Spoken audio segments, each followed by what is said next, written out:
Eh oui, c'est une bonne nouvelle, c'est vrai pour les vacanciers, mais mauvaise nouvelle pour la nature qui a besoin d'eau. Et c'est pas gagné, ni pour aujourd'hui, ni pour ces prochains jours. Si on fait un petit bilan de ce début d'année qui est très sec pour le moment, le troisième le plus sec de ces 25 dernières années à l'échelle nationale. Et on remarque qu'il y a certaines régions, forcément, où la sécheresse est un petit peu plus importante, notamment dans le sud, en Corse ou encore en Provence-Alpes-Côte d'Azur. Pour le département de l'Hérault aussi, notamment, deuxième début d'année le plus sec depuis 50 ans. Alors la sécheresse va perdurer pour aujourd'hui avec 2-3 ondées, mais vraiment pas grand-chose. Surtout une couverture nuageuse qui n'apportera pas trop de précipitations et que l'on retrouvera principalement des Charentes en allant jusqu'au nord-est. Une autre onde pluvieuse qui va arriver par les côtes de la Manche avec un vent assez sensible. Et donc ces quelques entrées maritimes près de la Méditerranée qui vont s'étaler un petit peu plus en direction de la pointe varoise pour cet après-midi.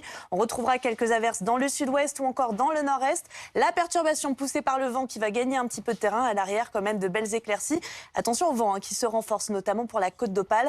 Rafale autour des 90 km/h. Température de 0 à Grenoble ce matin jusqu'à 8 degrés près de l'Atlantique ou encore de la Méditerranée. Et puis dans l'après-midi, on retrouvera des valeurs entre 9 et 13 degrés pour la moitié nord, 15 degrés pour la vallée du Rhône ou encore pour Bordeaux, jusqu'à 18 attendus à Perpignan.